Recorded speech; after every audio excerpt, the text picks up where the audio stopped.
I have not seen a magnetic keyboard with this type of layout, a numpad, making it not just good for gaming but also for work. And it also has tri-mode, so even better if you'll use it for work. But the best part is it does have a budget-friendly price. Let's go ahead and check it out.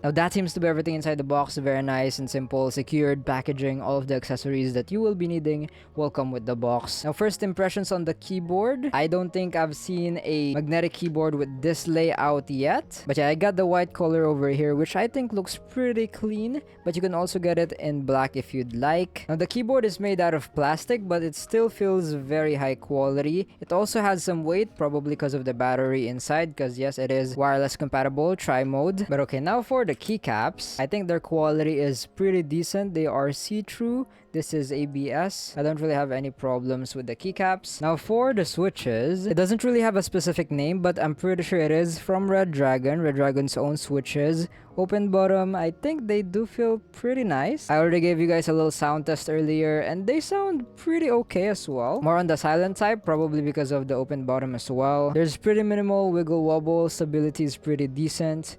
But yeah, here's a little sound test with the switches and the keycaps on.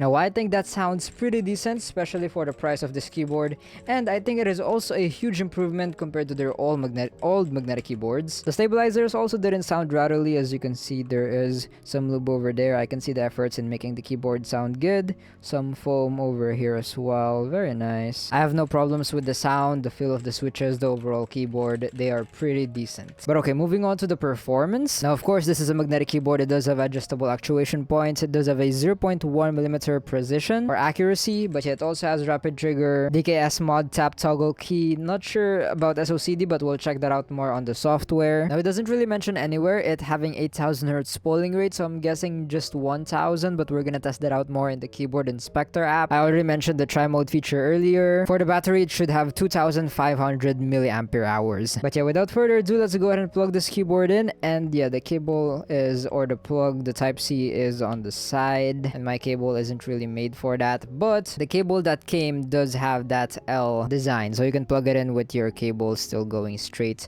But yeah, not really a big deal for me. For the RGB, it is also pretty bright. It is kind of flickering on the camera, but not in real life.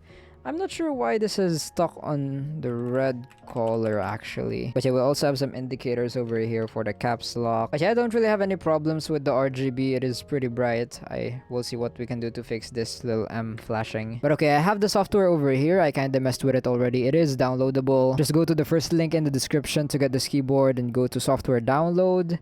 Get the drop down over here and yeah, click this. Go to drivers and downloads and then yeah, download this one. But yeah, here it is. It is pretty familiar, similar layouts to some other magnetic keyboard softwares I've tried. You can reprogram the keys over here, set macros, medium mouse, recalibrate, adjust the different layers, reset, change configurations. And we can also adjust the stroke settings over here. I kind of set mine already. And something that I do find kind of annoying on the stroke settings tab over here is I cannot drag, or like I might just be missing it. I don't know how to select multiple keys at once. Like there's no drag. I can't drag like that. I can't.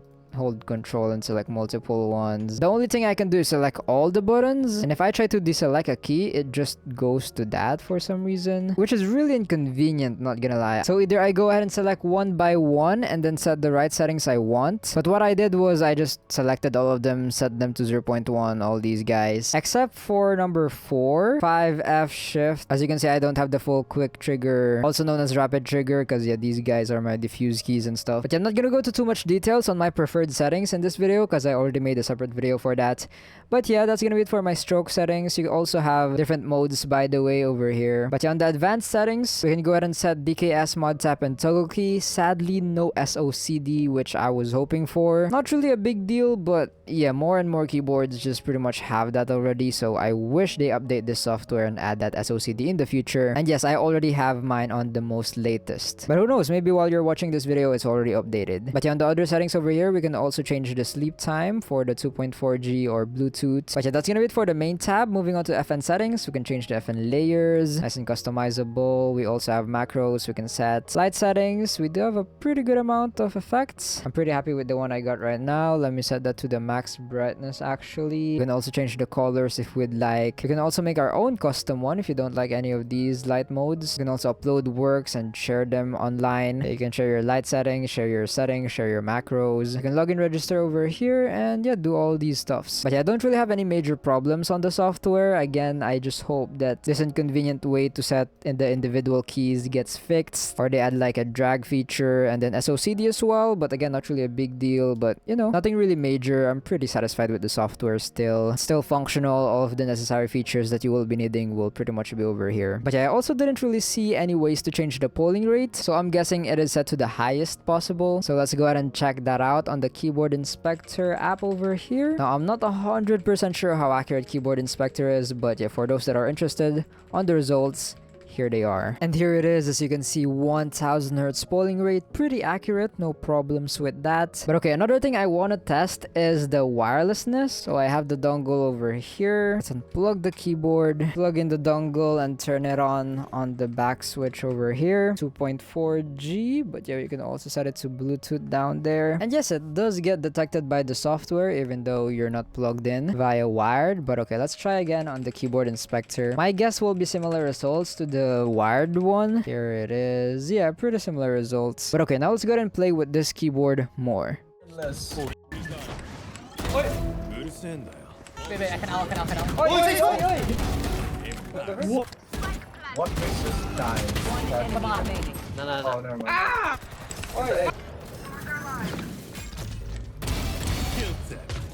Ah.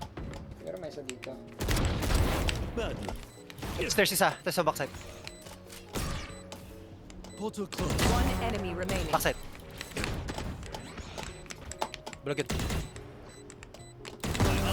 Nice. Big shot. Idiot. My turn. Go, two. One enemy. Oh, get ready your dash, I flash. Yeah, we go in. Oh shit, bars! Big bars! Damn, I cannot see. Oh, mix, that you gotta mix. you gotta use that in your videos, bro. One enemy remaining. Prepare your dash and flash. What the? What the? What the? Nah, but they got Watching left. then the front. His name is LeBron James. I'm talking about the man on the Lakers. On the Lakers. LeBron. Telling you to scream his name. LeBron James. What the... So after playing and testing with the NEPHRITE K736 Pro, here's my experience so far. Now as you saw from the gameplay, it didn't hold me back when I was gaming, even though it's missing some features like SOCD, which I wish they do add again in the future. But yeah, the rapid trigger and the sensitive actuation points felt very responsive. As soon as I press the keys, it does actuate, and as soon as I let go of the keys, it does deactivate. My movements felt pretty nice on this keyboard, no problems with it, worked like a perfect magnetic keyboard. And that is for wired and wireless, but not gonna lie, I used it mainly be on wired because I have a cable over here. I don't really need that wirelessness anymore. But yeah, all of the features, the performance, the responsiveness, pretty much the same in wireless and wired. But yeah, other than gaming, for my daily use, typing with it, editing with it, also felt pretty nice. No problems with it. I personally don't use the numpad, but I can definitely see it being useful for those that use it. And you can always reprogram all of these keys if you need more. But yeah, I do like the layout. I have all of the necessary keys I need, the extra keys, the delete key, the arrow keys. Really like it. I also didn't experience any double clickings on the spacebar, even though I was in one of the most sensitive settings, which is actually a pretty common issue in magnetic keyboards. So yeah, I really like the fact that it doesn't double click over here, making it very friendly with those that use this for typing. Yeah, regarding the M just turning red, the RGB, it's apparently an indicator that we are in Mac mode, and if we're on Windows, as you can see, it is now in red, the W, which I don't know what to feel about it since it's kind of messing with the effects. I mean, it's not really a big deal, but yeah, it is just flashing stable on red while the others are changing colors. But yeah, amazing experience, gaming, daily use, browsing the internet, productivity. I have no problems with it. So, would I recommend it? Now for the price, with my discount code MIGSS, you can get it for as low as around $67, and that is also without a sale. I do see Redragon going on sale a lot of the time, so if you can get this keyboard on sale, you might get it for lower than that price. So for around that price, do I think it's worth it? I mean, the quality is pretty decent. I don't really have any problems with the sound and the performance gaming with it. Plus, it is wireless. There isn't much magnetic keyboards that has tri-mode connectivity for around that price. So yeah, I think it is worth it, especially again if you do like the layout you're getting here, the sound you just heard, the features you just heard. If you really want that tri-mode connectivity and you're on a budget, yeah, I would definitely recommend it. So yeah, if you're interested, I'll be putting this keyboard first link in the description. Again, please use my discount code MIGSS. You get some discount. It would really support me a lot as well. And I would also really appreciate it if you can use my affiliate links in the description when buying anything, as well as this keyboard. But yeah, a little disclaimer as well. This is sent to me by Redragon, but that won't change my review. Everything that you've been hearing me say about this keyboard are all my honest opinions and review. So yeah, I pray and hope that this video helped you in some way. I'll go and see you guys in the next one. Don't forget to stay grateful and remember, Jesus loves you. Bye-bye.